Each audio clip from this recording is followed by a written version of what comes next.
Hello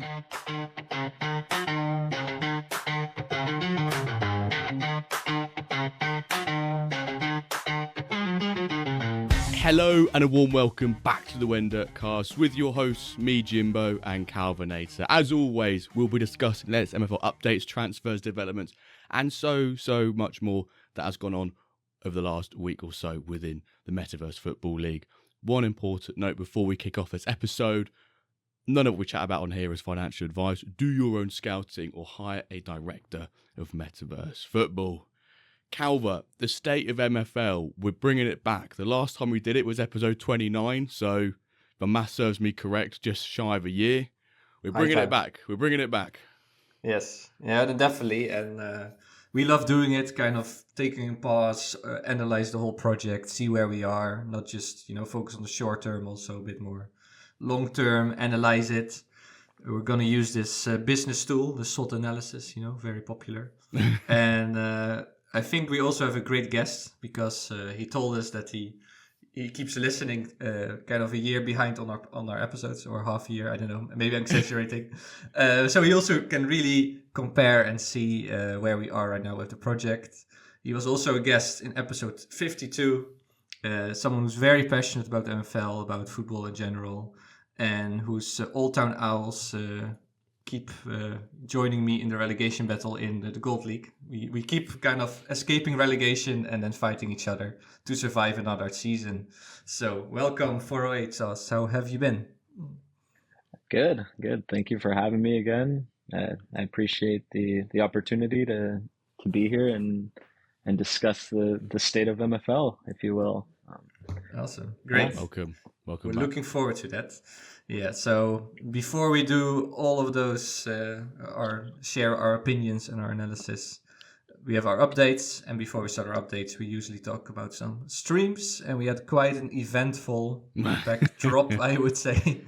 It was a bit, another one. And the funny, maybe Jimbo, you can tell what we were like chatting before we went live. What we were talking about. Yes. So on Monday we had the I did a stream, just like a watch along, and that went great. And then we had the pack drop stream on Wednesday. And for those of you who didn't even watch the stream or just were involved with the pack drop in some way or another, you would have known what happened. Fortunately, there was a delay, some unplanned maintenance and flow. Lovely jubbly. Thank you for that, guys.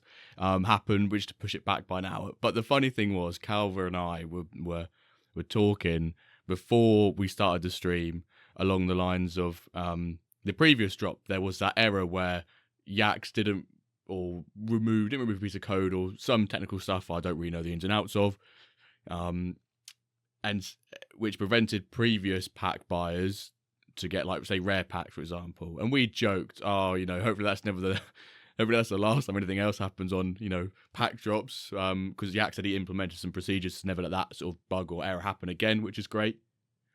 And then lo and Not behold, just previous pack buyers, more specifically, if you bought a pack on the drop prior to that one. Yeah, sorry, just the prior one. Yeah, you're right. Just that one. So if you had, because Sturge got one because he didn't buy it prior, and I did, so I was blocked and logged out. I couldn't.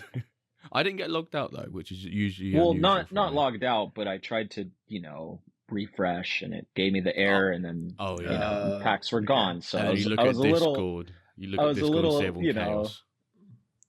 sad, but it's okay. It happens. I learned that, like, it's just part of the game. They're doing their best, and I kind of just quickly let it go. And then this pack drop was amazing for me. So well, maybe that should be your moment, so we can build a little cliffhanger here. Cliffhanger. But I know it. And but then literally minutes before the drop, I think there was a Twitch message. Someone said, like, flows down. Looked at the Discord. Kid you not, 5 minutes before the drop, flow goes into maintenance. And I wonder if the drop still could have happened, but it was more I think it was maybe precautionary measures in case stuff did go wrong. Because knowing if an unplanned maintenance, you probably still maybe could have had the drop, but it just maybe would not have been a complete experience for every single user. Which at that point, if you can't accommodate for all users in some respect in terms of experience of buying and purchasing packs, you might as well delay it. So they're the sensible thing, as much as some of our annoyance, and for Cal and I having to kick up another hour before we before we did the drop. But a big thanks to Lucas as well for allowing us to drop 2 kickoff packs and giveaway on the stream, which was great. So it was a long one. Calvin, you dropped just after the drop happened. I think I stayed on for like 25 minutes or so. There's a couple of decent packs. We rattled through them. Nice. But before we do quickly move, I just want to say we had a YouTube comment from the Snake TS. And previous episode we mentioned about penguins and making a penguin club empire. Yes. And he put, what about, he basically said, how dare you not mention my snake empire I'm building? So I replied to his comment and said, we'll mention the snake empire in today's episode. So I've had to get that out of the way. So speaking about that, I have more animal talk later. So another cliffhanger for more animal talk. Okay, let's move to our moment of the week. So 408, you have the floor because you definitely had an amazing moment with the pack drop. I think so.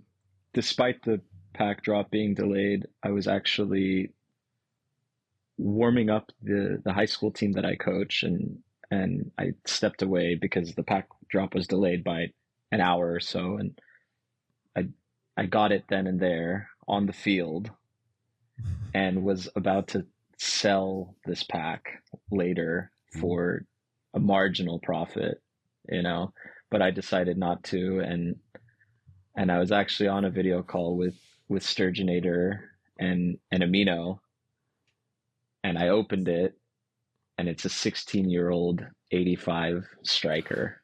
You lucky man. What a pull. Unbelievable. What a pull. With amazing. Just solid all-around stats, 86 pace, 80 everything basically that you need, so he's got a good foundation. I think 40 defending randomly, not bad for a striker. So I kind of like that on my strikers. That's like to play a high line and press a lot, but yeah, he's got a lot of potential. And it's funny, Awesome. Sturge and I were talking about it, and he's like, well, yeah, you could list him and probably get maybe 1.1 for him. And I was like, nah, he's worth at least 2.3.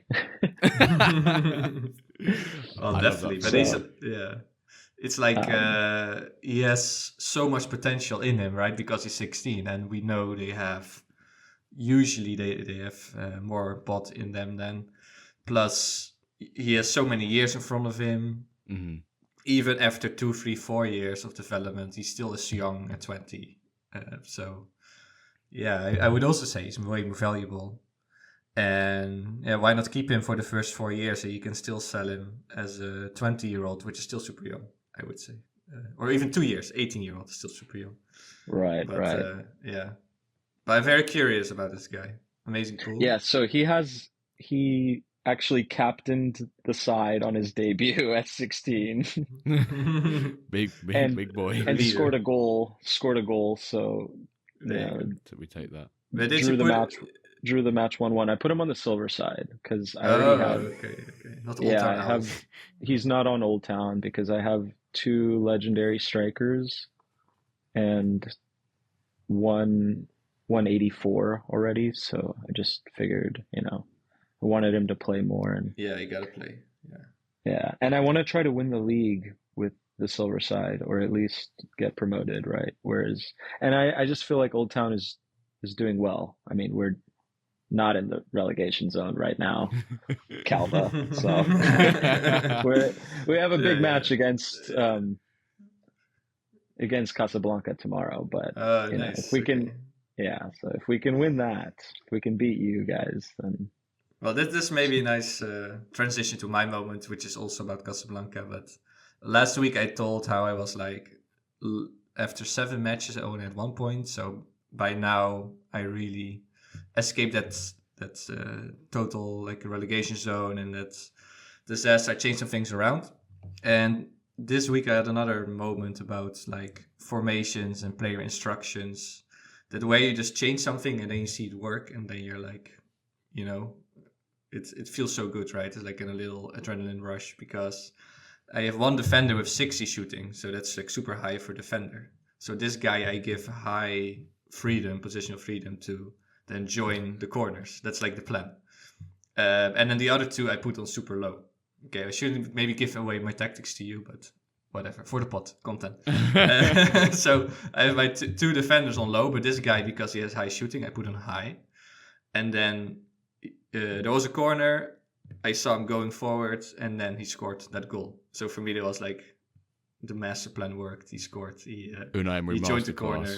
Yeah, and that was like, you really see those individual player instructions come to life and in effect, and it really impact the game. So for me, that was like a really nice moment. Like with those things, you can really have an impact. It matters. Tactics matter. Of course, we already know it, but also individual instructions can change things. So now you know, if we play against each other, there's one guy who's going to join corners, and he's pretty good 60 shooting. Interesting, yes. Jimbo, what's your moment? I guess my moment is that the Wyverns are now officially out of the automatic relegation spots and down to the playoff relegation spots. Ooh. I basically went, fuck it, I need to upgrade big time, was sending out offers for like 6.5%. I was just like, right, I just need to go for this. I'd already qualified for the knockouts of the cup, which frustratingly, I lost to Jamie's Leganes 1-0 today. I probably had the strongest team on paper, but he, just sort of outperformed me when you watched it, so thoroughly deserved win. So I know he'll listen to this probably when a couple of days time. But congrats to him for beating me in the cup. That's frustrating for me because of my league position in bronze. I utilise the cup to try and make up for lost MFL because I know I can go quite deep in cups. A lot of my teams, almost 60-50% of the time will hit at least semi-finals from my two clubs. But my Espar Tails went 1-0 down and won 7-1 today, which I was like, what the hell? How does that work? But since strengthening both of my teams, they've both won their resulting matches, and I've got a big game tomorrow against Heat MFC or Heat FC, which I have a Rango loaned out to. So if my striker goes and bangs in against me, I'll be fuming. And imagine I lose 1-0 and it's those 3 points that send me into the automatic relegations. But if we win that, it's huge. But my moment of the week is that I've strengthened and it seems to be going all right. I got a 77 rated keeper today, 78. Bosh. Instant progression. And I like that. I like that. Obviously, because a lot of the players I've just grabbed in, I went for older mint ages, but this pack drops. I'm like, there's maybe a decent chance they could at least get like a little +1 if they've got a decent bit of potential because of their mint age. They'll hit their prime age quicker. So I was trying to anticipate a bit of that, but I just need to stay in the divisions, man. I need to stay in the divisions. So now I really want to have 3D because then we can see Arango like not cheering too much, like this sorry. If he starts pumping the chest, he's immediately on that transfer list and he's gone. This, do you see Brahim Diaz when he scored against Manchester City? Oh, that one's And this week, AC Milan, like Jimenez scored after like 30 seconds, and he was like playing for Feyenoord like 2 weeks ago, and he was literally 2 minutes like sorry, like it's just too much. Like come on, dude, come on, you can do a little bit of celebration. They understand, but. Give it big knees. But that's an interesting one because I think it was Disasi couldn't play against Chelsea, right? Because he's on loan. He's on loan from Chelsea. Okay. So in the league you can block Chelsea played. Yeah. So, whereas in MFL you can. Your lone player can. Yeah, no clause. It's probably a good thing because no doubt all of us probably have some players from like Ron John or Make Think, and there's probably a high chance we play them in any of our leagues. So imagine you play, you've got a friend in MFL who gives you quite a lot of their players to give to you, and suddenly you play them in the league, and you're like, right, I can't field a lineup because he owns half my club. I've just got to forfeit. We're going to have that. What do you think of this? On that note, I had a player receive a suspension in the league, and I didn't realize I wouldn't be able to play him in the cup. Oh, you didn't know that? Okay. Yeah, it carries over. Yeah. It's the same association, IMFF. So they are strict, tight. I see. Yeah, got me there, Calva. Yeah. Fair play. Okay. Let's move on to Devil Dates. Luckily, we still won the match. So. Yeah. Oh, great. Okay. So it didn't matter in the end. You handle it.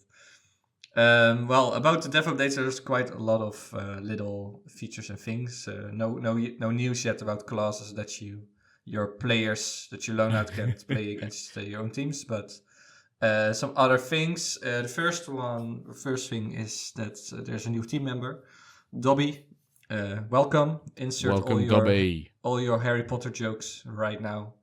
Everyone's very tempted, but we'll see if he can work his magic. Hopefully. Then about the market offers, a little progress there. But the team has been working hard on other things such as the engine. As you saw, they published a detailed mid-season report, which is great. A lot of insights on the engine. So do read that. They're also analyzing a lot of other data, and Quentin keeps working on the upcoming engine version. Then player availability enhancements. So the team has finalized the back end for the new system that will allow you to set different preferences for each division, so that instead of saying only stone, you can really be more specific with your contracts and your offers and your availability.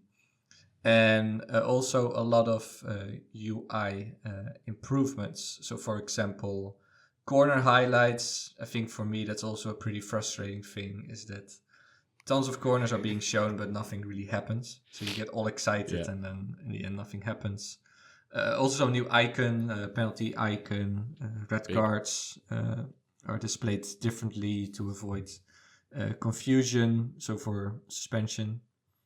The goal difference on mobile is now visible. It was a big requested a lot.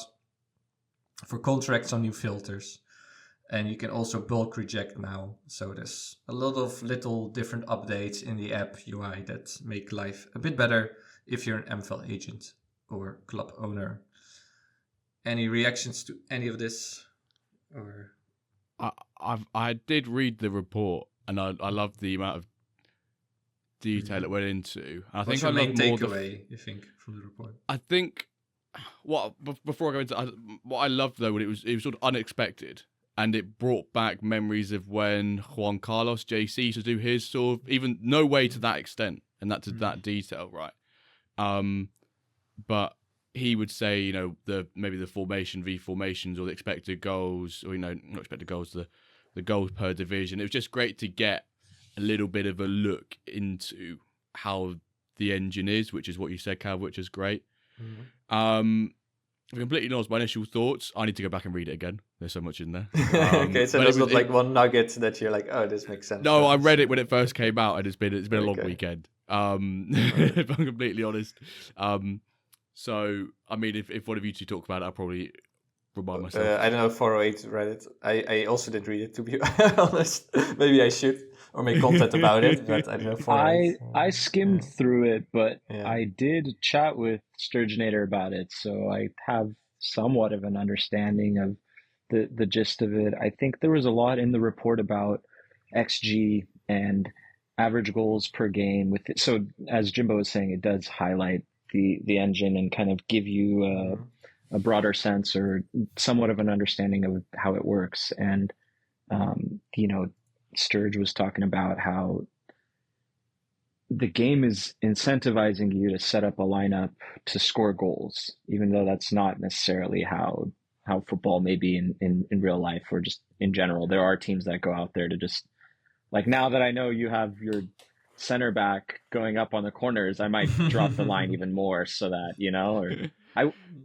I wish I could take my best defender, you know, and be like, mark this guy. So so that he doesn't score. But you know, and I'm sure it'll get there. So anyway, within the report, I saw that they were comparing, you know, how many goals are scored in the Premier League, La Liga, Bundesliga, Serie A, and comparing it to MFL games and things like that. And the numbers were, for me, like on par, you know, exactly what you would want them to be, kind of, in terms of creating an engine that I think is functional and whatnot. So that's gonna last, right? That's what's the word? Sustainable. There you go. Yes.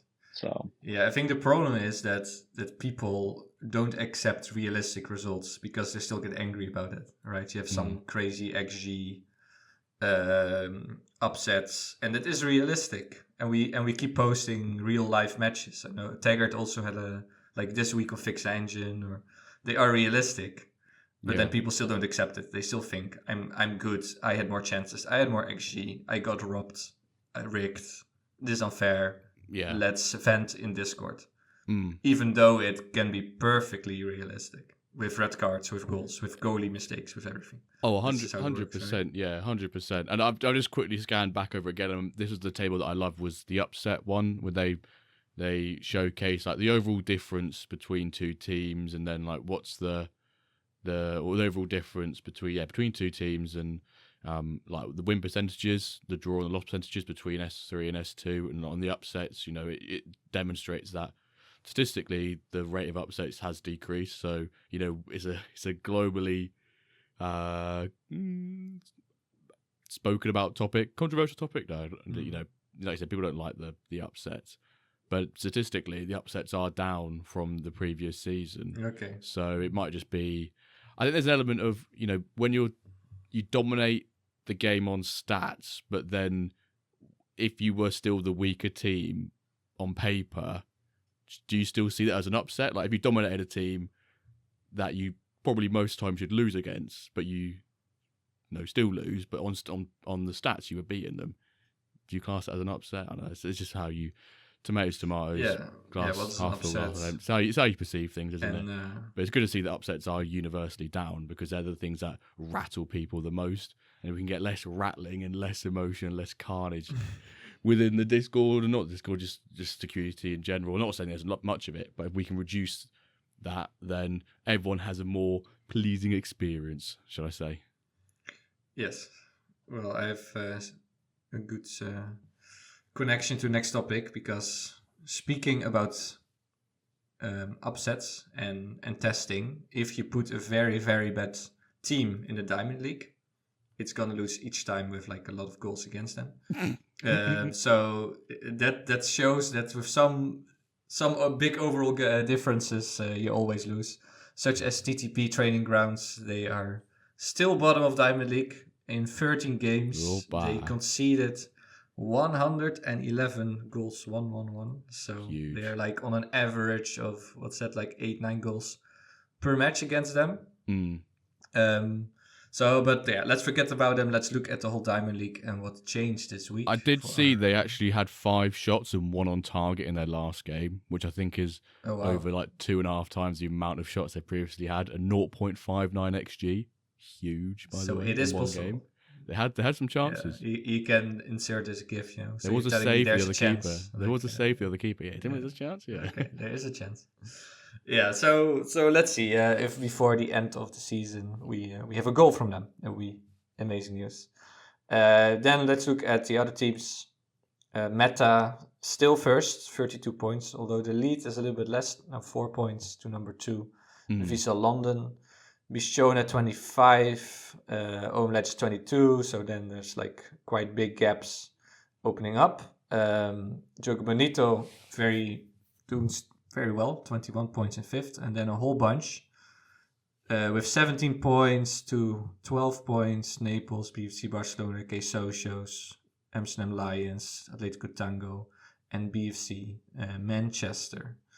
And before I let you react, Jimbo, there were 2 interesting results for me. That Visual and Meta Mercenaries, they played against each other. There was 1-1, so they didn't widen the gap or close the gap. And BFC Manchester beat Tango 2-1. So Big Wilbert is really having a very tough season, and BFC could stay up. That's, I think, my conclusion. Yeah, it's almost like Club Atletico Tango are doing almost a bit of a Man United, where I'm not sure which one I'm doing more of a disservice to, Atletico Tango or Man United, when I say that. But Atletico Tango definitely underperforming, should be nowhere near that relegation zone, but they are. I think the top 4 is probably as many of us would have expected it to be, with Meta, Vissel London, Milano, and OMF, and OM Legends, 4 of the best teams. Meta being just the best statistically, and Ronan seems to have got them firing. I think they won 10 in a row after that first loss, and they've drawn the last 2, so there has been a little bit of a dip in form. But when the dip in form comes against teams that are in and around you, it's not so bad. But it's definitely going to be shaping up for an interesting one, especially in the relegation battle, because one place is automatically sealed, donezo, unless training grounds suddenly have this miraculous like Wigan mode where I don't think this would overcome any escape survival that has ever happened in the history of IRL football and Metaverse football if this was to happen. But you just see how close it is between those 11th. Yeah, to, like 6 and 11. I mean, It's even like 6 to everyone- 11, really. Yeah. They all get their free 3 points, and they just got to make sure they win those games around them. So it's, the top 4, even 5 seem to be pushing away. It's we'll see. going to be super interesting. Yeah, the relegation battle and the top spot battle, even a title race. If Vissel 4 points is definitely not over. And also about the cup. So we just had a cup Huge round. upsets. Yeah, like there, Tango beat Meta Mercenaries. So they kicked them out of the cup. So that's interesting. On penalties. And now as well, they I think. play against Mustangs. I forgot they also beat a big side, Diamond team. Ballers are doing very well with BFC Barcelona Yeah, against big for Joko them. 2 Bonito. knockouts. Or 2 quarterfinals. Yeah, and then BFC Mustangs. So they have 2 teams in the same in the bracket, the same side of the bracket. Bistione Variance is another quarterfinal, and DFC Amsterdam Lions Dio against Vissel Bordeaux. So that's the second Akane team, not the London team, the Bordeaux team, the Plat side. Yeah. So those are quarterfinals. Especially interesting with Let's Go Tango and Amsterdam Lions both in the quarterfinals. If they continue to push their way through the cup, will that impact their league performance? What's the dilemma there? Which ones you prioritise? Can you prioritise both and still maximise your cup run whilst also, trying to survive essentially in the Diamond League? You have to prioritise one or the other. Yeah, That might be the choice Dio and Big will have to make. Hopefully not, but their chances are they're going to have to. Yes. 408, that's interesting. Oh, sorry. Go And ahead, I want Pavel. to ask, how is Barcenas doing? My Magos hero from season 1. Oh, he's doing well. He hasn't developed anymore, but he's still young. So to go from an 86 to a 90 is amazing. But yeah, I got him out of a rewards pack, and he's doing all right. I've loaned him out, so I have a lot of Legos on my gold side. But he is which team? Ballers, right? I think. Or... Yeah. So he's playing well. He has an assist this season, and I think what you guys were talking about is interesting, Jimbo. I heard you say earlier you were gonna prioritize the cup, right? Yeah. And I think it's interesting because the leagues have higher rewards for the most part, right? So winning the league would earn you more MFL than winning the cup. But remember both teams Depends are in a bit, positions where they really can't win the league. Like they're in positions where they're both in the relegation scrap. So winning the cup in that sense would probably bring them in more MFL. So it's like, do you fight for more MFL? It's that balance. Do you take, the extra gains for progression, the extra potential MFL, the potential, that's the word, potential, or do you try and secure season 4 in Diamond, and that sort of piece, which at the end of the day, that's going to allow you to, a lot of these managers in Diamond own their own players, but if you're in the Diamond League and you say you're a Diamond club, when you go out and get players, I have no experience with this, I could be chatting absolute arse here, but you probably you have more of a pool as a club, a bit like Premier League clubs compared to a Division 2 club. You've got so much more pool to bring in players, so it's going to be interesting how they which route they go down. Is it a dilemma? I really feel like if you are a Diamond team, you really don't want to relegate. Plat is like a swamp. I think a lot of them, you get stuck in the Plat swamp. Maybe this could be a great hashtag. Write it down. But like, if you look at Berlin, Parque Ibirapuera, or formerly known as Parque Ibirapuera, free team 2,500. 2,500. Basel, all those like season 1 Diamond teams who are relegated, they didn't get back in season 2. They keep being stuck there. it's super hard then to just get out. Frage with Roma, they had like 2-time playoffs. They just didn't get out. It's really hard. So you don't want to go down. I think that's like with that big risk, and they are now all in So relegation. the benefit of winning the cup is that you're not promoted into a more difficult league. I don't know. I think if you want to win both, you're talking about, do they have the squad? Yeah, they need depth. And then 100%. Then you're talking about signing players before the season has started, and intentionally taking 22, 23 guys and knowing that they'll play less, right? And knowing that there's some impact on their development, if you will. So I don't know. It's an interesting one, Indeed. Let's move on to market updates. Let me shout out a couple of new users. Maybe I was not as thorough, but I found about like eight guys, I think. So Nagato, TJL, Jiboa, Esley, 87, Bozo, Noon, 1900, Ifzi, and Tatos. And there we go with our animal talk. I put as new user of the week, Raccoon Football Sleep. A bit of a weird Raccoon Football Sleep. I don't know. I think he also changed his name a couple of times, but maybe the raccoons. We have snakes, we have raccoons, penguins. I would say bring more animals into the MFL ecosystem and not just lions. That's like, I like owls. I think you're one of the few of owls. 408, I think, or there's more. Yeah. Do you know there's more owl teams? That's not my. No, I don't think so. No. But maybe I'll rebrand my entire agency and my 4 clubs to have something to do with tigers, or if that would be all right with you. It needs to be more random animals, like animals. Oh, okay. Blobfish. Even more obscure. Okay. Sloths. Sloths would be nice. The sloths, yeah. Nice.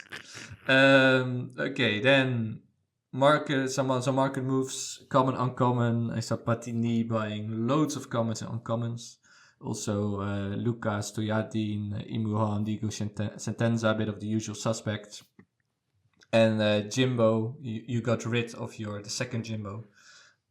He took the severance package. I saw that, Poor guy. No more confusion. That was actually just me selling up my second account. Sorry, guys. That's actually... Yeah, but there's now only one. There's only one Jimbo. Now the whole stadium can sing this. There's only one real Jimbo. One real Jimbo. Yeah, exactly.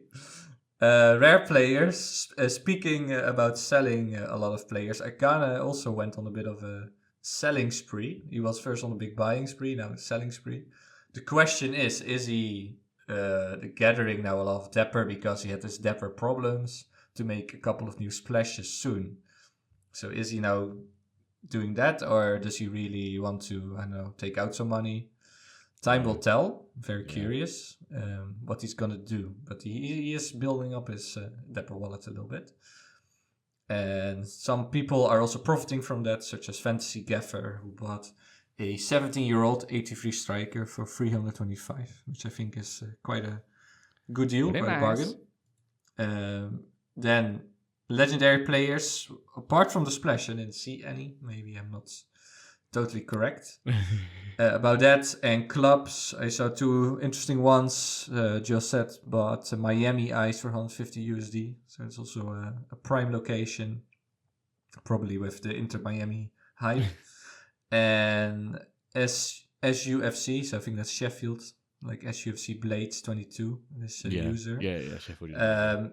He bought a gold club for 325 Salto, Uruguay. So that's really a big move for a user that has quite a small agency, almost no rares. I checked his agency, and then he's buying a gold club. So quite a daring move. I don't know if he thinks about then selling it or taking the MFL and then selling it again, or if he really wants to play with that club.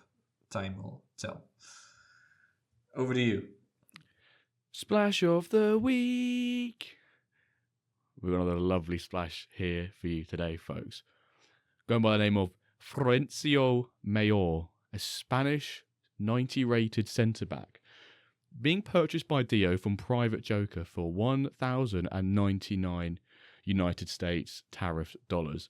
Age 23, as he said, as his centre back, he's Spanish. He's got an overall of 90. Here are his stats for you, and they're kind of interesting, to be fair. 70 pace, 63 passing, 63 dribbling, 97 defending, the standout stat. Good to have on a centre-back, of course. 86 physical, and for those who care about shooting on a centre-back, it's 46. I want to get your guys' thoughts on this. He seems like one of those centre-backs, you occasionally get them in MFL, who I maybe think that their overall's inflated by one stat. Yeah, especially defenders have that. And especially in this case. But then again, Dio does have a track record so far of purchasing legendaries who just continue progressing. So this could be an absolute, we'll call it a Dio masterclass, not even Unai Emery, it's a Dio masterclass of buying legendaries who progress an extra 3, 4, 5, which is ludicrous. But it does seem that apart from his physical and defending, the rest of the stats are a bit meh. Is anyone else in the same opinion? You rather have, like last week we had this amazing versatile defender, and this is like the opposite. But yeah, Dio is one. He's really hunting these progression players who already progressed, show signs of having great pot, and he just buys them, and maybe they can develop those other skills too. But yeah, do you really need? Maybe you can, with player instructions, tell him to just stay in a spot. Don't move too much, don't dribble, no risks, and then he can still function. I'm not sure what Dio's sides play. If it's a 3 at the back, is having him as one of the outside centre backs with 70 pace could be quite neat. But I think we're just so used to seeing 90+ rated players have really nice all round stats in the stats that aren't their main contributors to their overall. I think probably 63 passing, 63 dribbling. The dribbling we don't really care about on a centre back, but we've seen them with high before. Even with the passing, you've seen 90+ centre backs with 85 passing compared to that. But then again, this could be this 97 defending actually getting the standout stat. But this is why overall you should be really careful with overall. Yeah, you can buy almost literally the same guy, same overall, with way higher passing, way higher pace. Yeah. But it just barely factors into his overall. Like the total combination of those 6 stats is far more than the play with one standout stat. Exactly. He's very similar to Barcenas, actually, but Barcenas is a much better player all around because he's 77 pace, I think. So he's 6'3", which, I mean, I know it doesn't matter, but he's also passing and dribbling are in the 70s, and they're both rated 90. So that's interesting, This guy is technically a better defender, though, and I think that's where the weight comes in. I don't know. I mean, I think it's a good pickup. It's not. Dio doesn't make many like spontaneous or not thought out and well researched purchases. There's a motive behind this, so I think you've got to you back Dio in this case, and he's put him straight to his platinum team as well. I've just looked, so and he has gone up. Here we go. Talking of progression, he's gone up from a 79 rated to a 90 rated player. So there's the progression. Exactly. Which you probably should have looked at beforehand. That's very promising. But we'll have to keep an eye out how he develops. IRL MFL, well, you watched Liverpool City. I watched Any Liverpool things City. you saw there that you thought Liverpool. IRL MFL? I really do think they've probably got one hand on the title already. Could have said this a couple of weeks ago, but especially with Arsenal losing at home to West Ham, massive upset. And Arsenal be kicking themselves, especially with the midweek result against Villa and Liverpool being 2-2, dropping points there, and obviously at the time of the game being played yesterday, this game today hadn't gone on, so you would at least like to put some pressure on Liverpool. But then with that game being a loss for the Gunners, Liverpool probably have a little bit of less stress going into this game, and they just played well. Man City had a lot of the ball. The goals that they scored were such classic Liverpool, although the first one actually was quite funny because they said that Liverpool have scored the least amount of goals from set piece in the Premier League. It could even be 0. And then as they say that, they bring out this set piece routine that we've never seen with Liverpool before, where the corner gets passed to the man at the front post. So Boschlei, without even looking, just flicks it on to the penalty area, and Salah just goes bang, and it goes straight in, and you're like, oh my word, that was very, wow, very like nice. over his shoulder. So passes it back, and then Salah sort of like he's side on. It comes off Nathan Ake and goes in, so it's a little bit deflected in, but the whole routine itself was so clean, and Man City never expected it. Like, even if the goal had gone straight without a deflection, or even if it hadn't missed, they've like the pass from Szoboszlai to Salah off the initial corner. Rico Lewis tries to get his foot to it and stretches, but he can't get there. He's like inches away. It was all timed perfectly, and the second goal was just a ball over the top for Salah, who passes it to Szoboszlai, coolly puts it past Ederson. But Salah's just a joke, man. He's always been a joke. Last season, I think he was a bit off for his standard, but he just tears defenders apart, man. He's so good to watch, especially from an FPL point of view as well. He's lovely. He's lovely. But this, what you said about the set pieces, this would be a lovely MFL thing. If you can have some set piece routines, if you can really... just draw arrows, draw arrows. Yeah, at set every player piece on instructions. The just get to go everywhere. If you watch football, and then especially Ronaldo, he's gonna shoot from everywhere, right? Like, dude, just cross it. But then, if you can tell your guys, from some angles, instead of shooting, just cross it, or do a routine, or do pass it, square it, pass to the side, and cross it in from there, or like do some routines. That would be great, really, like corner, free kick instructions. So that can be the MFL takeaway from this IRL story. 408, did you watch any? MLS is back. Are you back MLS fan? No. Supporting? What I watch every weekend is just the highlights to basically every Premier League match. So I don't watch any full match, but I'm also watching, Ipswich play Palace or whatever. So I know. But put yourself through that torture. Well, I put it on in the background while I'm doing something, So yeah, no, I like it because it gives me a good sense of what's happening in the entire league, and I get to know more players and things like that, So like Liam Delap, right? So yeah, he's a good player, to be fair. He's not bad, so Okay. But IRL moment. So I coached youth soccer, and last night we had a futsal game. Speaking of upsets, we beat a team that destroyed everyone in the league, even us. They beat us by 5 goals, right? Which I guess is not too bad in futsal. But last night we beat them in the final 6-5.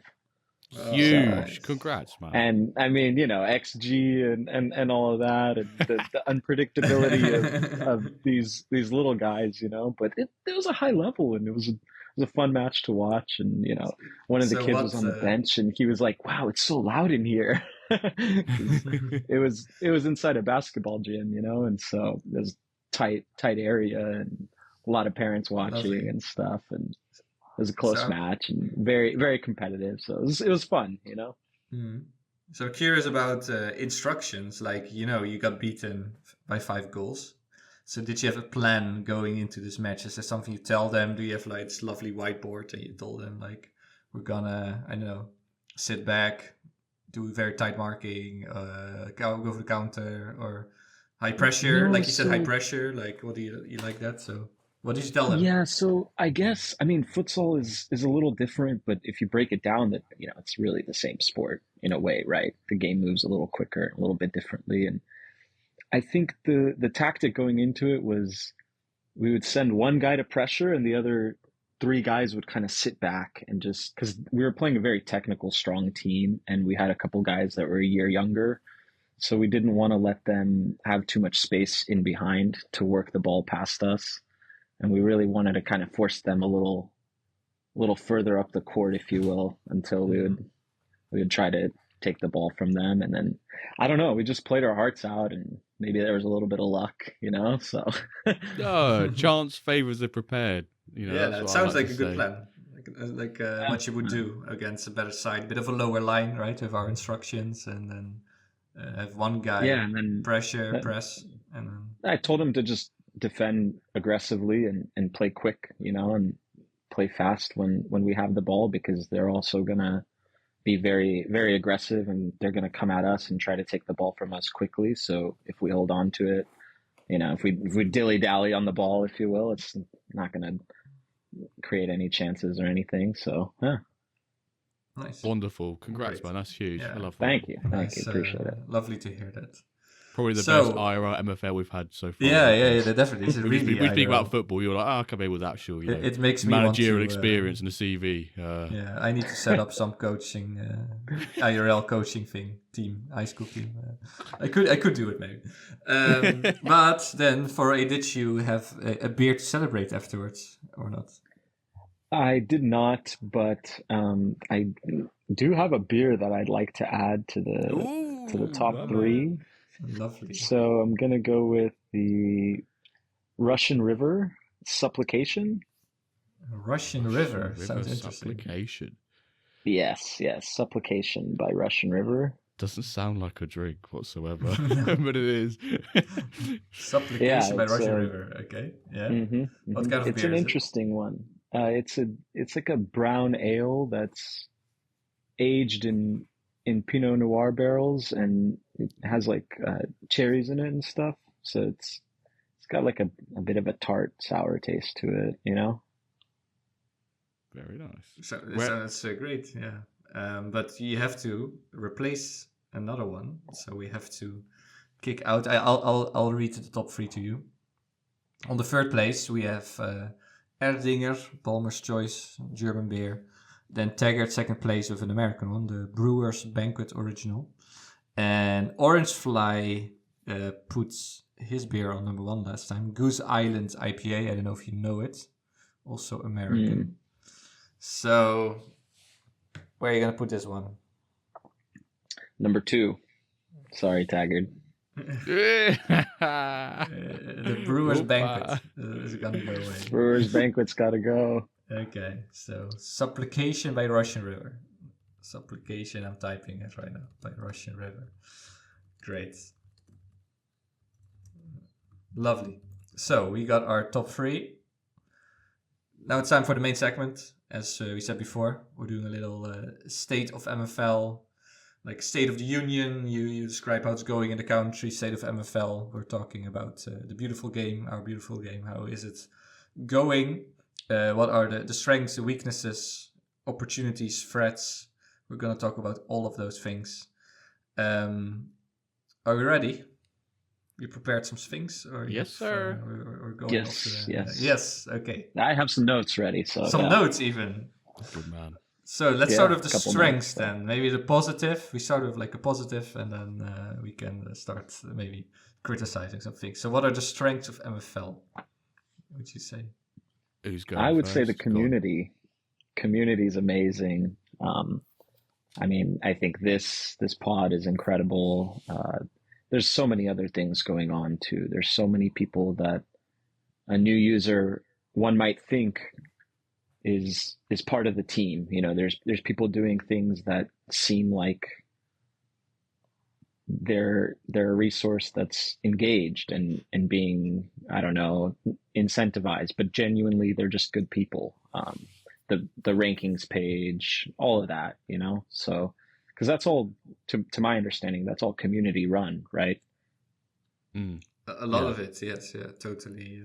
A lot of community initiatives, a lot of users doing things just for fun, absolutely free. Yeah, no incentives, as you said, just like MFL Assistant, or if we talk about MFL Manager France or Ali's Tool or our pod, or just, because it's fun, right? So definitely, I agree, community is definitely a huge strength. 100%. And going back to your piece around sort of particular members who, I guess they go above and beyond, and you would assume they're connected to the team in somewhat, just even with new users, like a new user will come in and they'll ask a question, and even as myself as like a captain, that's what one of my main roles are there, to sort of facilitate the onboarding and answer questions, or just answer questions regardless of who they are within the Discord, if I can try and help them gain some more knowledge.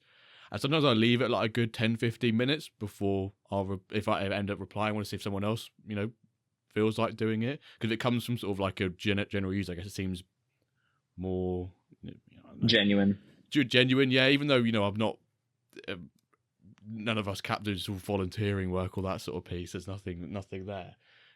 Still, you get some even new members who've been in the game for the last couple of weeks will be answering questions to new users, and I just see it's just a constant, like passing on of knowledge from even the youngest users to the upcoming circle users, of life, which is kind great. of thing. Yeah, and it's really great to see. And I think Yeah. overall, though, I really love that point because that's one of the ones I've got down as a community piece. It's just phenomenal from all the content people. Calvin, you do your piece with all your tutorials and your other content. Clickbait titles at times that we completely love them, and obviously the stuff we do. And I think when we get messages from people saying they love the pod, we had one from someone on the pod, and it was like, I love your guys' content, like it truly brings MFL to life. And I was like, I love that. I love that sort of stuff. And even like those Twitch streams as well, just that community aspect, people jumping in and saying hello and chiming in. So yeah, I love that one from you, 408Sauce. Love that. Yes. Jimbo, what did you write down? You have this one, obviously, but also no, I've got this one. Yeah, we often talk about emotions in the game, and I really do think that as much as MFL at times can anger us all for the results don't go our way, there's all upsets. I really do truly believe that MFL is like a really immersive experience as a user, especially from the emotions point of view, where I'm getting nervous for games. I'm getting more nervous for games than I am for like job interviews. I'm going, this shouldn't be possible. It should be possible. And when you win a game, the feeling you get, especially if you've done a masterclass of tactics or something's worked out, like the satisfaction you gain, the emotion is you can't compare it. And I think just sort of that connection you have with playing the game, I don't get it with many other games, with any other we'll call it multiplayer game, right? I don't get that feeling, but I do with MFL. So I really truly believe it's an immersive experience in that sense. Oh yeah. I mean, when I packed this guy and I was on the phone with Sturgeonator, I was jumping up and down, literally. Yeah. We've all done it. Yeah. I think it's a 2% chance, right? Less. Yeah, very few. Yeah. So if you do the math on that, the upset is more likely to occur at 18%. If I'm playing you and you have a 3xg and I have 1, I only have an 18% chance to win the game. So I don't know.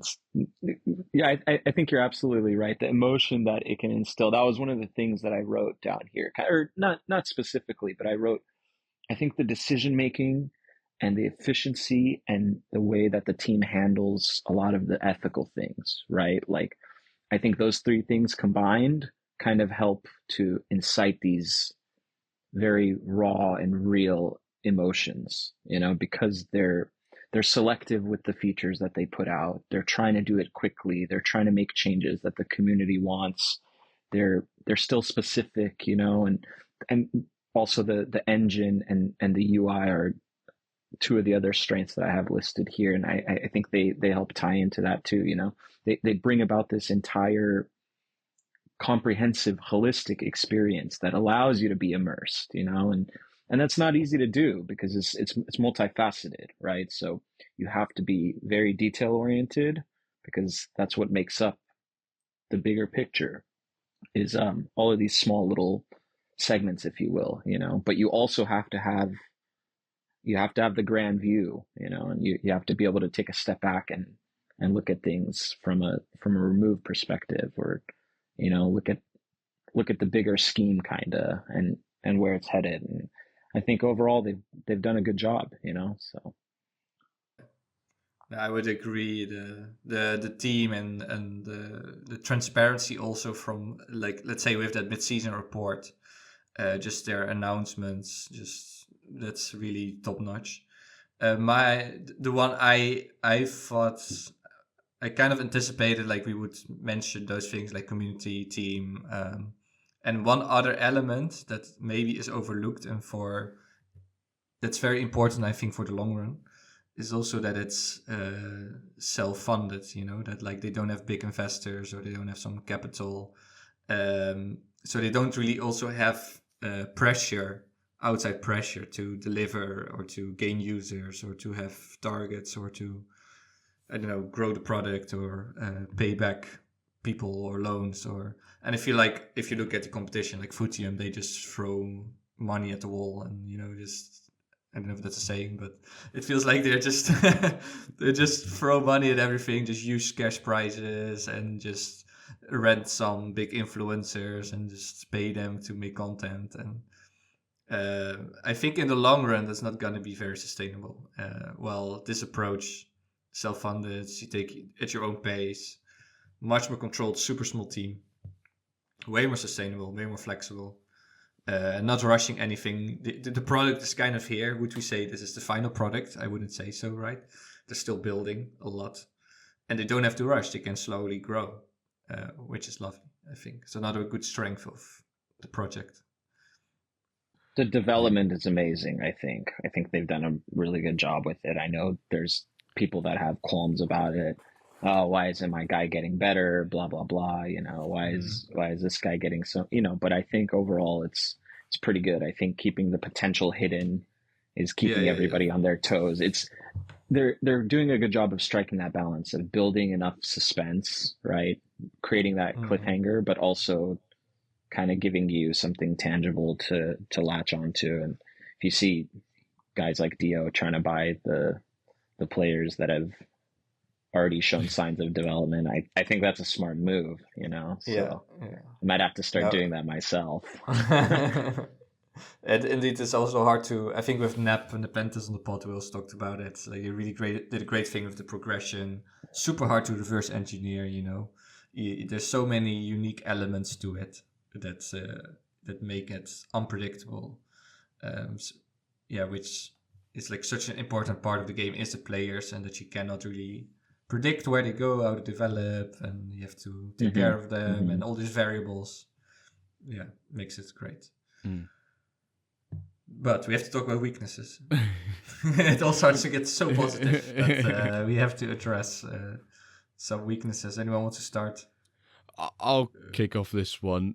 I love this is one that I don't think they'll be able to get around, but there's something around like 6-week seasons can make it tough, particularly for new users. Aside from the Redemption Cup, which don't really have that great of prizes, which I've heard some people have complained to me about before, which obviously the prizes are dictated by the amount of users in the Redemption Cup.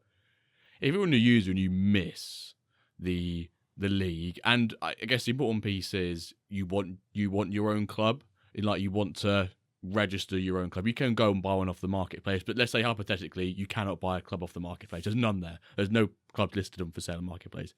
You go and have that ice club. You have potentially could be waiting 6 weeks to play your first season, which could be a turn off for some people.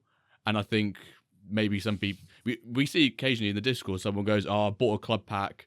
I'll wait till next season to register it." I don't know what the conversion rate of those people who say that and then actually do come back are probably quite high, but there's still, I feel like there's some users maybe lost through that wait. It's not an instant jump in if you want to run your own club or have that true pack experience.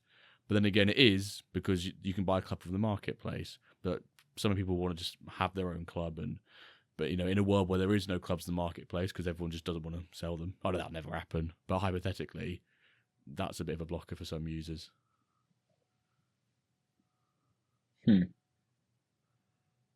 Yeah, I guess I never considered that.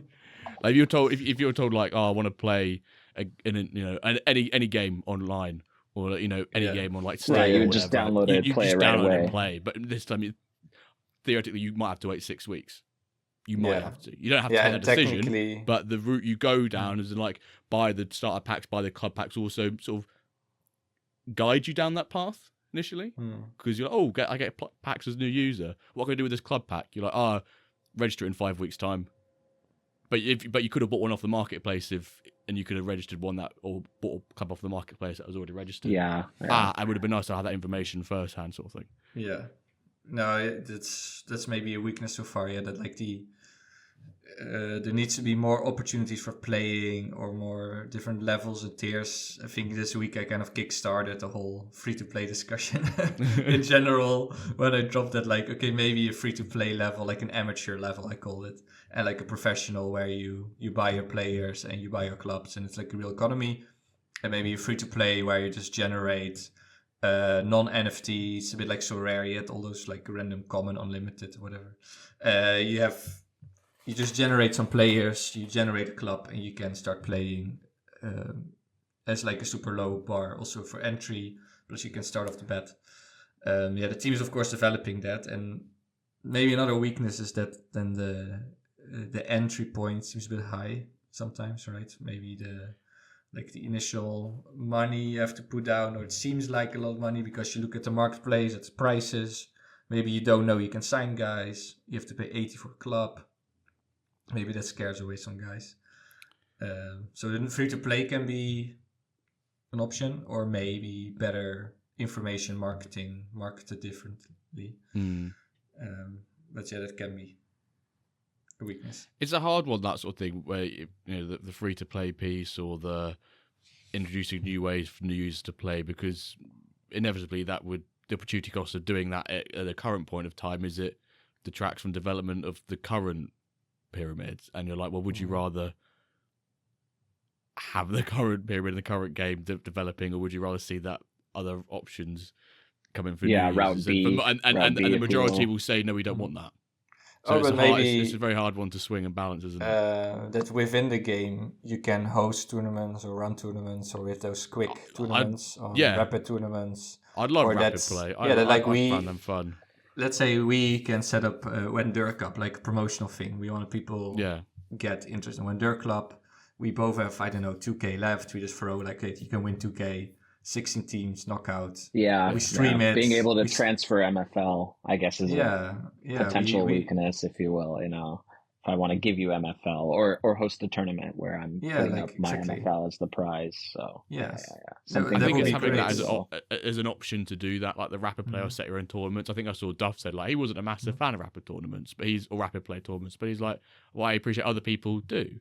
Just having that option there more action is great. It doesn't always have to be, you can't have it, you can have it. Maybe you can have it, but not everyone has to utilize it. It doesn't have to be everyone uses it. No, it's a bit like quest matches. Anything is possible. So true. Like on your shirt as well, jumper. If you're not watching video, switch to video and you'll see jumper. But a bit like quest matches. Some people use them, some people don't. But some people find them really fun. Some people don't. But that's a solution to the 6-week drought, let's say you can call it, if you miss out on registration and you're kind of stuck. That there's way more going on, plus that you can run a tournament, set up tournaments, way more action in the way more buzz. For content creators, it would be perfect to now it's possible, right? You can probably open tickets. We could probably do this.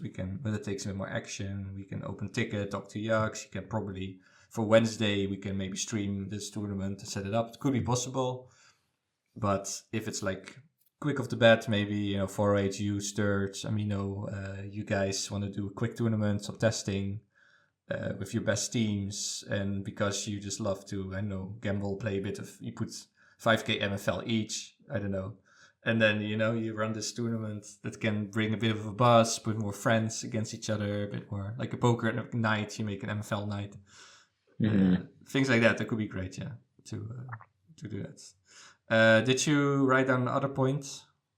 Maybe? Yeah, a couple other weaknesses that I had listed potentially would be saturation of the market and, too many players and things like that, or rather there not being a high enough demand for certain level players and whatnot.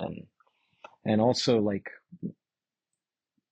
the fact that the community is so powerful and so great, but it's also self-regulated. I think it's seen some issues with, floaty bids and whatnot, and things like that. Some kind of new users trying to navigate the landscape, if you will, and then the conflicts between them and some of the existing users and whatnot, and sort of I don't know. There's no lay of the land, if you will, which could be a weakness. I guess it all just depends on your perspective, you know. Yeah. No, I think definitely we had a massive discussion about supply, right? And that people are like worried about supply and that we talked about this last week, right? That there's like quite some drops, rewards before the mass retirement sets in and it starts to become cyclical, kind of. So the supply keeps growing, and without proper user growth, some people get worried about it and complain about it. That's always will, I think, in my eyes, always will keep a problem. The whole controlling supply, prices, demand. In general, controlling a market, like a central bank also has problems with controlling economies with interest rates, and no one's happy with a higher one, and some are like lower, some like higher. No one's ever happy. So that's always a discussion point. I had another one we often talk about as the weakness is the in-app thing, right? In-app market. They're working on market offers, so they know it. The in-app communication, in-app, that you only need to open MFL and you can do all your business inside MFL. That would be the dream. So the communication with other users, all your bids and offers and sales, and you can do it within one app.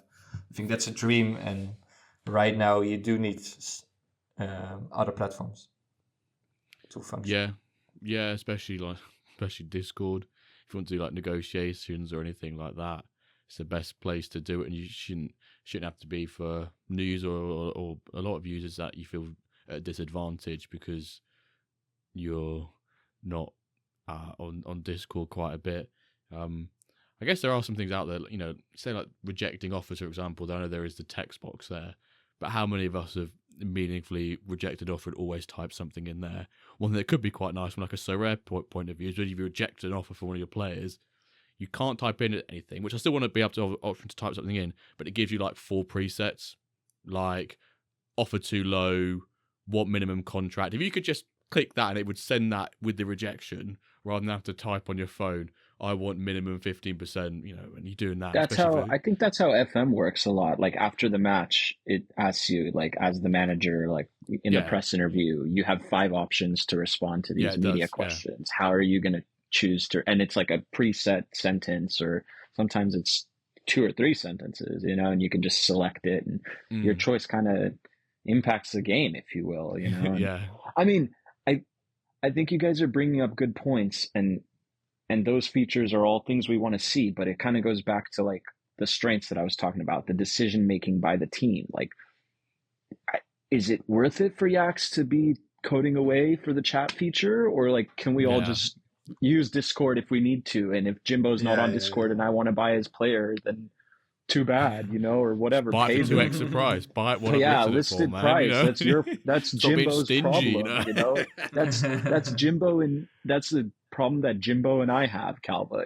Yaks doesn't care, right? Like he doesn't give a hoot, So no, he's focused on making sure that in MFL there's 3.54 goals, while in the Prem there's 3.42, and Serie A's at 3.10 or whatever. He's making sure the engine's like making as many people happy as possible, and I don't know. So it's tough, No. Maybe having a small team, maybe the team being here. I'll say one negative thing about the team is too small. That could be like a weakness. It's a matter of priorities, right? It's like. Of course, the in-app communication and chatting is maybe not the highest priority. I would say marketplace offers and immediately, making offers and accepting within the app, that would be a bit higher than the messaging. But the main priority is having an amazing game that we can play. Of course, that is the main priority. So, but that's, you can't say the weakness is not enough people to make all of those things happen and respond and. But that on the other side, that gives them way more runway to slowly develop it, and not the first thing I said is a strength, that they don't have to rush and have pressure of some investors who are hunting them and like, okay, just do more drops and make some cash for us, like there is no pressure like that. So All right. Yeah. More weaknesses or I just want to do one more, and I sort of want to expand and, on what you once said there, Cal, about the in-app piece and, well, actually not about the in-app piece, about maybe say for new users there. Part of me still thinks to a degree that there is quite an initial steep learning curve for MFL for new users. Just navigating around the application. Where do I cancel a contract? Want to buy a club off the marketplace? I know Gax done some great things with notifications and pop-ups there. This club has X amount of revenue share. You still see people get burnt out by that. Discord does a great job at helping new users with that, but there seems to be, we do get the same questions being asked. And when you look at it from a new user perspective, you go, oh, I understand why you're asking that question. For us, we're like, oh, it's easy. We have X, Y, Z. That's the answer to that. Because combined here, we've got, at least 7 years of experience with MFL between us. We've got a lot where someone new doesn't, even if they're from, I guess, an FM background or whatever, a bit different. But I think in some cases, it can be a steep learning curve. I don't know how there's an easy fix for that, because there's always going to be that to an nth degree, especially as developments happen. But I think there is sometimes a small case of people like, the common question we get all the time, I mentioned it already, how do I go request a cancellation for my contract? And we'll put up big red circles around everything, bosh, there. Save those photos for the next 3 times in the next 3 weeks. Yeah. And I know there's tutorials around the page, but there's not. And there is that FAQ piece as well, and the help page. When you buy a new game, do you read the manual? What is the saying about leading someone to water or something? Or it's like you can lead a horse to water, but you can't teach it how to drink, or I don't know. Yeah, I don't know. But it's you can't make it drink. Yeah, exactly. You can put so many tips and this Andrea assistant, and we can put so many red circles. But in the end, it's just people are impatient. They don't read. They don't. Take an hour to check it out. Yeah. Okay. On a cool note, maybe a solution to that would be how there's all these community-run resources and tools, if you will. What if someone held instead of just a pod where you listen, what if it was an open Zoom call once a week or something? I'm a new user. I can log in and be like, hey, I have a question. An induction call once a week for new users. Yeah. Here's your welcome back. MFL 101. I'm not going to put the pressure on the team to do that, obviously, but I was just thinking, maybe I run it. I don't know. I think as natural growth happens and we grow as a game, and more content creators join in, and there's more content just out there on MFL, that partially solves that. Because I think Nep said, when you Google MFL, it comes up with, have you spelt NFL wrong? Are you looking for modern foreign languages? But the more it's out there, when we first typed in the WenDirkCast, you'd have to type in it word for word, quotations, and it would come up. But now you can type in WenDirk and it pops up top of the page. It's just about creating the content in you're that popping? We're that popping. I remember we're that popping you're now. That cracking, yeah. But I mean, it took nearly a year. It took nearly a year and a half for MFL on my Google to not be modern foreign languages, and for it to be Metaverse Football League. It's those sort of, and if there's more content out there, it helps the onboarding process, because everyone just loves visuals. No one likes reading text. We see that with so many things. That's my next goal celebration. My next goal celebration. I think WenDirk. Last thing about this is the best thing we can do is just to incentivize people to do it and to read. Just give them 100 MFL, cancel the contract, sign a contract, 100 MFL, cancel the contract, 100 MFL. Kind of like in FIFA, how you have the objectives, and the first one is name your club. yeah, exactly. Yeah, just make it super, super easy, and then gamify the learning of the game. Yeah, we solve 2 problems, because then people read everything because they get MFL to find all the buttons. Plus, they have money for the development center, which is the other. It's like our quizzes on the stream. Yeah. If you don't know the answer, you know the answer after the quiz, because you got given the answer, and you don't want to lose out on potentially winning MFL or a pack or a player in our next quiz. I think we do. That's what I incentivize making learning fun. Yes. Well, that's maybe also an opportunity. So we're speaking now about opportunities. So one opportunity is incentivize the reading and the learning with some MFL. Americans in the mud.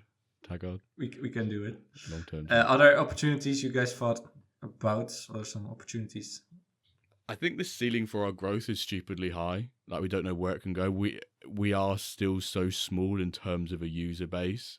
You know, we've been around for a couple of years, but we are still so small. I can't off the top of my head like what the most recent, say, club ownership is, but it's, you know, still within the 1,000 to 2,000 range. Scale that up by 5x, you're at 10,000, and who knows what MFL looks like in you know, with 10,000 users. And I think it'll be like a gradual pace we've got it now, and then it could just boom up really quickly, like a So Rare or just NFTs in general just could boom up crazily if the right doors open at the right time in succession.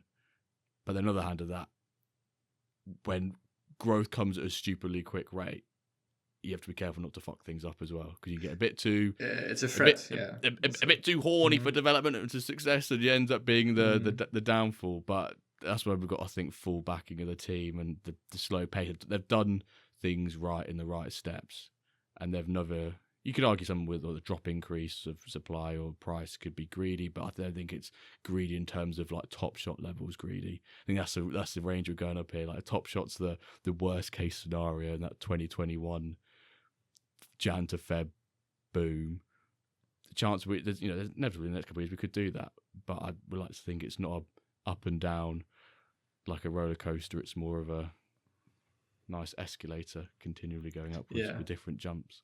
No, it is a threat, I think, opportunity. Speaking about opportunity threat, like one threat is like, let's say Neps. He was posting one tweet with MFL. If you start shelling it on like a daily basis, streaming, and then suddenly you got like, I don't know, 5K people. How are you gonna handle that? It can be a threat. If that happens, if he streams or does like big content on it full time on YouTube, I think I sells out within days. Yeah, it's like, are you ready for that? I've said that to Lucas before. Like, are you ready for that? Because that will happen. And I think he's aware of it, and they're aware of that. Do you have a plan? Do you have like your grass league? Because you have to move dirt quick. League, you have to move quick for that. Yeah, is that ready for it? So that is a threat, and its opportunity is indeed there is a huge potential for growth. More of an opportunity, I think. Yeah. Yeah, because it combines. But where's the ceiling for that? You know, would it be ludicrous to say, you know, hey, Saudi Prince wants to buy your agency now for 10 million USD? You know, would you sell it? I would. Well, I mean, I think you could totally sell it to the Saudis. Like, they have this neon project. You know, they want to diversify. They want to have these ridiculous build a line of 170 kilometers in the desert of 500 meters tall, whatever. So if you tell them about the new football Web3 NFT thing, they would love it. Yeah, they were offering like 10 grand a week or 10 grand a month plus a house and a car for like 3rd or 4th division Saudi a couple of years ago. Like me, I just need 19 other mates and we'll go join a club and we'll go for a couple of years and get 10 grand a week. I'll do that and come back. No, sure, they got some money to put in MFL. Like, you know, what our volume is, like 1.5, 1.6 million across marketplace. That's Splash of the Weeks could be going like extinction level meteoroid drops of the week. You know, not talking splash, we're talking big bucks. But yeah, that's you know, let's come back down to earth here. I do agree with you that I think the ceiling is crazy, but we've got I think we're still on the. I would say we're still tread on the carefully. First floor. Yeah, we're still super low there. And there's also like, you know, speaking about marketing and getting those people in to I think there is still an opportunity for marketing, because so far almost all growth has been pretty much organic, you know. 100%. You could really do some targeted ads. You can, you know, really with ads, I think, quickly get people to check it out and know about it. But so far they haven't done it because they liked organic growth, not too fast, not to have this. Yeah. Organic. But there's still an opportunity. You can pull that, you know, trigger lever and the buzz and generate the buzz if they want. But that's I had collabs written down, so I feel like they haven't collaborated too much with other entities and whatnot. And I think it'd also be interesting to see it being used by clubs professional clubs, and kind of in the way that FM is, if they could find some utility for it, or if they found some way to integrate, you know, popular players or celebrities or whatever, you know, find someone to basically endorse it, if you will. And I think that could be a big opportunity for them, but you know, the team's probably weary of that and wants to tread carefully, and that's smart, I think. So yeah. They've had that organic growth, like Calvin said, in that sort of micro influencer piece, and they've always made it very clear that they want to have the product before doing any of that. You can't go to big influencers and do all that sort of piece before season 1 started. There's no promotion relegation. Talking about an FM game doesn't have pro relegation, which is being advertised like crazy. That just doesn't sort of happen piece. But I'm excited for the wherever that ceiling is. It might be ceilingless. But there was speaking about that, like, you know, having big collabs or real life clubs. There was this time when all, you know, football clubs start to get like their own YouTuber, their own FIFA player, right? Who was then like, and he had like the E divisie, like Eredivisie is the Dutch league, and it was an E divisie, like kind of the E. And then Ajax had his own FIFA guy and a PSV, and they were playing each other. Like they could easily launch their club in the Metaverse in MFL, and you have Esport like Metaverse. you have like the Norwich E Club, the Metaverse, especially when this whole Metaverse NFT blockchain boom. We're still super early. That still has to come. Right now, you know, with Trump's coin and Melania and all the other crazy shit that's going on, it's not gonna help to mainstream things. But in the long term, it's a big opportunity, I think. More threats. I think we spoke more opportunity. This one depends on how you look at it. I think naturally you'd probably someone like Footium. I don't really see it as a threat. I see it more as an opportunity to, like, it's friendly competition to push each other further. So it's maybe a bit like a half threat. But understandably, it is competition and therefore a threat. And it's always important to, like, we're sort of in that sort of football manager Web3 space, the 2 games leading the way, in my opinion. And it's always good to just be slightly further ahead than them. You know, and they'll have piece developments that they will do before us, and vice versa, and things that you can collaborate, not in the sense of you know, like working together, but in terms of, I guess it's collaboration, just going to be gone against what I said there, but is in a rivalry can be good. Rivalry can be good. It's pressure. It's a bit like pressure at work, right? A little bit of pressure is good because it motivates and keeps you going. Too much pressure is stressful, and you deteriorate, and it goes downhill quite quickly. That's the careful situation we're not going to get into.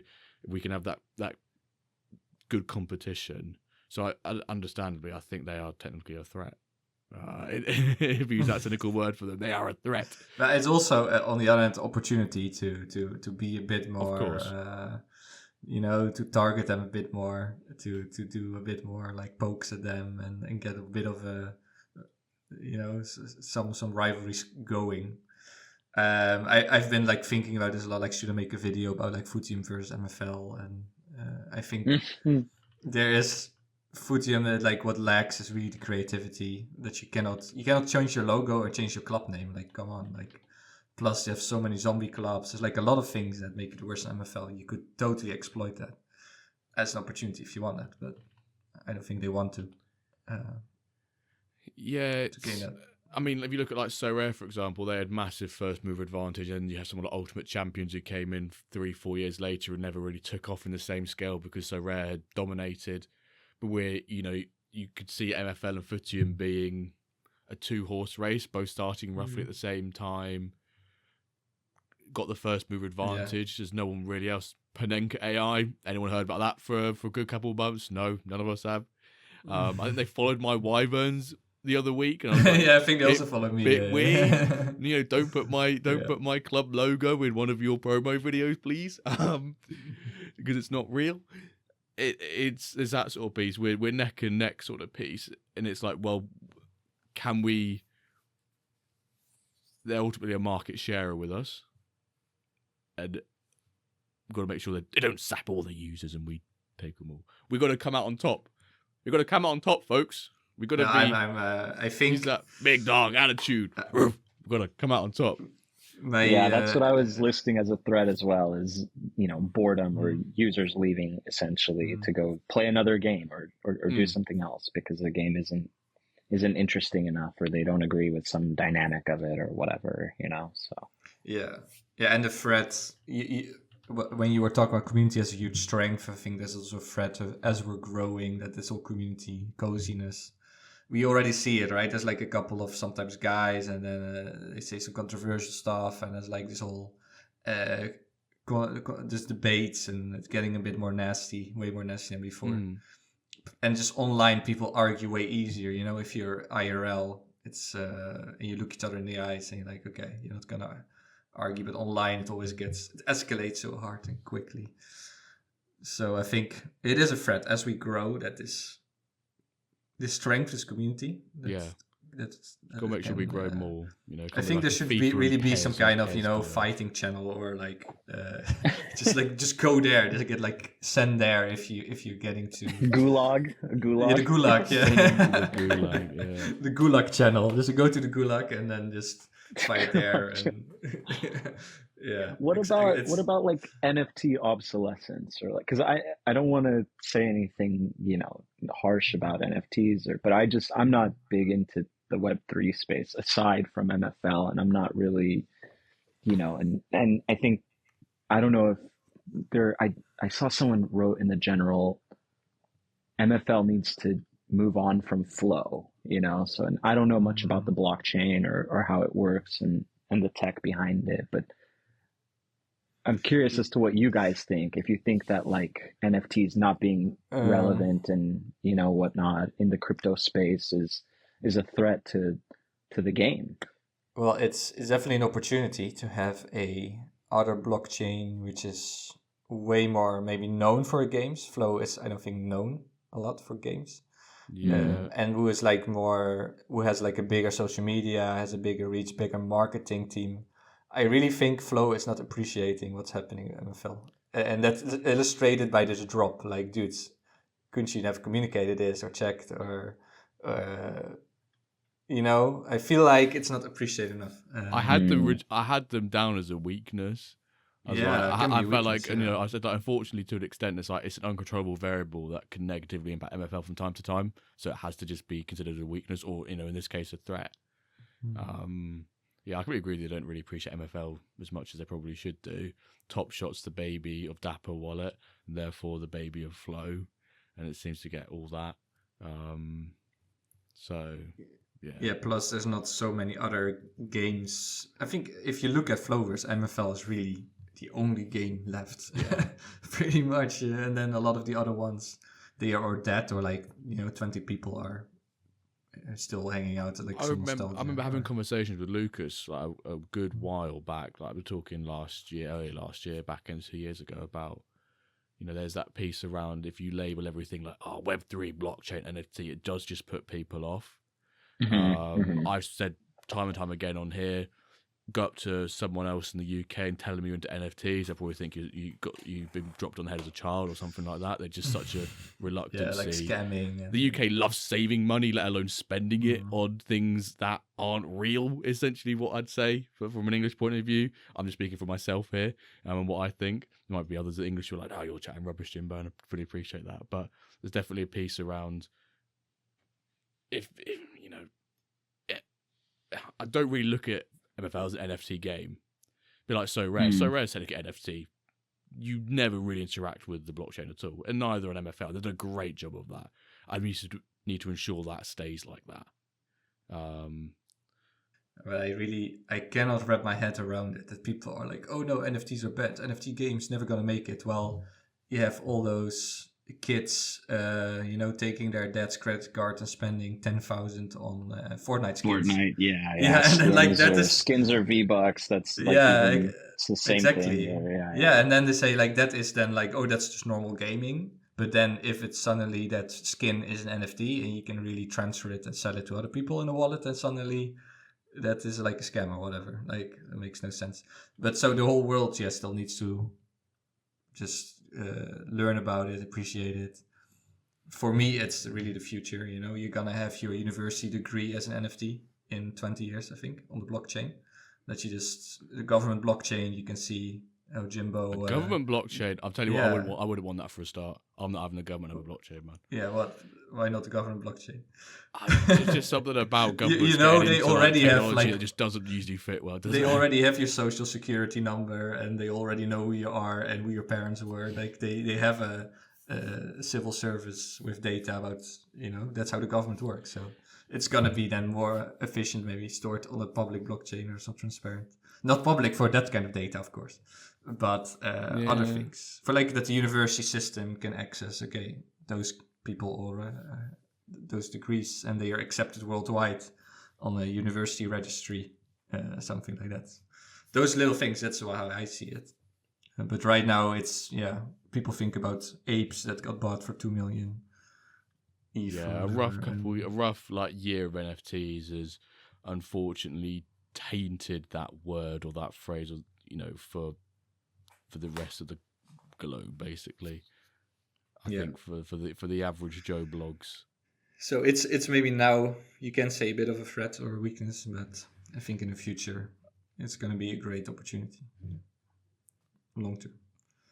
Okay, final thoughts. Well, we have a question actually. I've got one more threat actually. One more threat and then a question. It's I don't know how much of it was understandably a threat. Not sure how much of a big threat it is. I guess it's just things like if spending within the game comes down, and let's just say like the whole global economic environment worsens and people spend less. Ultimately, MFL is funded by spending of users.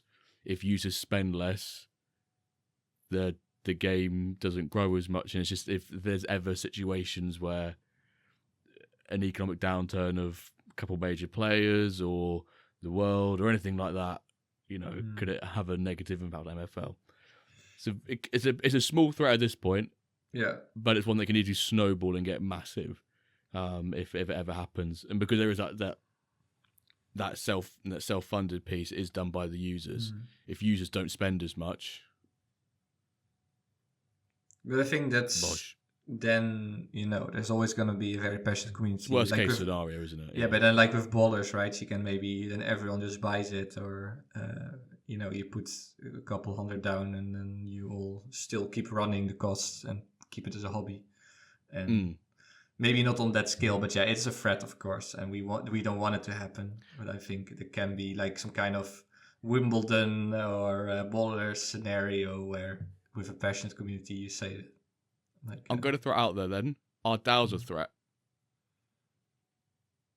No, I don't think so. There should be some rules to maybe contain them, not have them in the same league, that it keeps being fair. But that's just football. That's like you have a whole City group, right? You have a whole Red Bull group. But there is regulations in place to stop owners within countries owning X amount of a second club within the country and then being in the same league. Yeah. And I guess that's what MFL does to an extent, but there is, because they're in different wallets, that's sort of looped through that. But also, I like think if the whole of Diamond, sorry for it, I'll come back to you. If the whole of Diamond is like 4 DAOs own like 12 of the clubs, does that become a threat then? Does that become a problem then? That's sort of the situation that, you know, we've got 2 DAOs in Diamond already. Queso shows and Ballers, which occupy, in theory, 3 of the clubs. I guess I think Queso should have a second one in Plat, and another. You know, is it a threat? No. Potentially, could it be? I think yes, potentially, but I don't think it ever does become. It has the potential to be. Go on, chat away 408. Sorry, I kept going then. Yeah, I think the DAOs are interesting. I mean, in a sense, it can be a threat or it can be unfair. I guess it all depends on your perspective, you know, because to my understanding, the City group or the Red Bull group, they can't just, you know, fake transfers for 80 million euros to get out of FFPP, right? City will try. So, yeah, I know, but like, that's not how it works, you know? So if you're allowing that kind of business to be conducted within the metaverse, then, you know, I don't know. I mean, Yeah, I don't know there if should just be everyone. I don't know some. if everyone would agree that it is fair or not a threat. You know. But I mean, maybe even a DAO is better because there's some transparency. Like literally, me, you, and me, like us three, we can also work together and have secret meetings and do all kinds of shenanigans, right? You can always do that. So that's also in the business world, and that's just like how the world works. You can always make. And maybe even it's better that it's a DAO and you can join their Discord server and see a little bit, keep a check out on what's going on. Yeah, exactly. I would say. I always like throwing that one out there because I think it's a very much divided opinion within the community. So I love, some people don't like, some people do like it. You know, it's then make your own DAO. Throw it in there. I would say. Yeah. Are you guys, if you don't mind me asking, are you guys part of any DAOs or? I'm part of the board. You don't have to share it. I have one token. I've said it before, and I've got one token. I vote in a couple of things, but because there's like a couple hundred tokens, my vote is, and I chime in a few things, but I've not always got the time to. They do a lot of great work in there. Like they're really thorough with all their stuff, and I wish them all the success. I'm part of it, so I'm helping fund that. If I say it's a threat, I'm funding the threat. But yeah, I'm part of the DAO. Yeah, well, I have no from like a community aspect. No tokens anything, here, really. but I am in the server. So he's a lurker. I can see a little bit. Doesn't have access to a few strategy channels though. No. Okay, final thing is just the question we always ask, or we have a question from our last guest, and 408 you can ask a question to our next guest. So Orange Fly was here last week, and he asked, what choices or changes did you make during the transfer window and why? So we heard about your 16-year-old prodigy. More changes or things you did?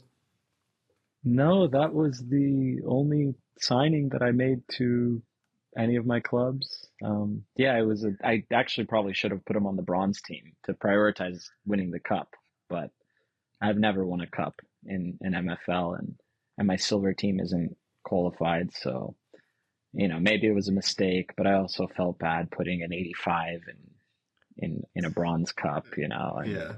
I don't know, just something about it just didn't feel right. We've seen worse. Yeah, it was maybe a mistake, so but opening the pack was a decision spurred by the transfer window, because I realized if I didn't sell or open the pack that the guy would just age without playing, and it was like I couldn't let that happen. So okay, interesting. But you, I like speaking about like MFL etiquette, that you didn't do it. Well, I think so many guys they are like changing between squads based on those cup results and just boosting with free transfers I did that. Teams in the cup. So yeah. I mean, I did put a bunch of Legos onto my sides, and I'm in gold, so I don't know if they, 87 goalkeeper. I don't know if he fits. Wait, Jimbo, I have a quick question. If I captain a goalkeeper, that's just a boost to the defending on my team? Yeah. Why would I not just captain a defender then to get the same boost and physical? No? Because obviously your goalie will get his +2 overall boost as well because of the captaincy. Yeah, but that doesn't matter. Wouldn't he get a +2 defending boost anyway? And isn't that all? My keeper's not on the field to score goals. No, right? I think if you want to, if you get the +2 defending in the physical from the defender, but having the +2, having the captaincy increases overall by +2. So obviously, if you captain a defender, your goalkeeper's not going to get the +2. But if you captain your goalkeeper, yes, you miss out on technically 10 physical across the team, but you'll get the same amount of defending as defender plus your goalkeeper has an extra 2 overall. Which some situations, maybe like a 1-on-1, has a bit more of an impact. So there's that. I've never captained the goalkeeper, I don't think, actually. No, I don't think. I'm too scared. A lot of us do. If my striker goes 1-on-1, he misses, I'm going, it's because I captained my keeper, man. I captained my keeper. No, I did it a couple times and it worked, actually. So, There you go. Good. But so to answer that question, that was pretty much the only move I made. I was going to make a couple other moves, but I don't know. When something's not really broken, I'm having a pretty decent season. So I'm projected to finish 5th with my bronze team, but we're top of the league. So and this would be a double promotion. So from iron to bronze and then to silver. Yeah. Back to back promotion. Nice. And Old Town is also projected to be relegated, but we're in like 4th place or something. So nice. Yeah. Although soon a bit lower, probably. Hopefully not. Hopefully not. You know. Okay. We'll see. No. Let's see. Well, when this comes out, we know what the Corsairs did. Yeah. So to finish up, do you have a question for our next guest? Ooh, that's going to be a tough one. I didn't really come up with anything super You can maybe creative. ask, would you captain a goalie? Would you ever captain a goalie? Thinking about captaining goalies. I guess maybe this one's been asked before, so I'll kind of like doesn't matter. Add a second part to it, or make it a little bit more dynamic, if you will. If you could be part of the team and add features freely and change the course of the game, if you will, what would you do as a member of the team? What would your influence be on the direction that the game is headed, short term and long term? What kind of specific technical changes would you instill, and what would be your hidden agenda, if you will, as a member of the team? What role would you like to sort of operate within MFL as a team? Everything. And how you push that? Oh, okay, I quite like that. Leave it open ended, as general as you want. That could be part of the answer. If you don't want that to be part of the answer, that's fine. You know. Okay. Give us as much detail and storytelling as you want. You know. So yeah. I like it. I like that. I love those questions. But the hypotheticals, they're always good. Right, ladies and gentlemen, time episode where we give you the hashtag. And the hashtag for today's episode is #PlatSwamp. No one wants to be in the Plat Swamp. Once you're in there, oh my lord, is it hard to get out of the Plat Swamp? So #PlatSwamp. Just want to point out in this episode as well, we've mentioned a wide array of topics here. By no means are they the only topics we could have mentioned. If there are some strengths, some weaknesses, opportunities, some threats that you would like to discuss about, at us on Twitter, at us in the Discord, post on the YouTube comments, let us know your thoughts about the little SWOT analysis of MFL and the state of MFL from your opinion. We'd love to hear from you, from our listeners. Before we do round things up and blow that full-time whistle here, as we're getting a bit into stoppage time now, I want to say a massive thank you to 408 for his second appearance on the podcast. Thank you for joining us, mate. Woo! Thanks for having me. Always a pleasure. Thanks. Appreciate it, guys. Yeah. Love that from you. So, without further ado, #PlatSwamp, and we'll see you this time next week for an episode of the WenDirkCast. Thank you for listening.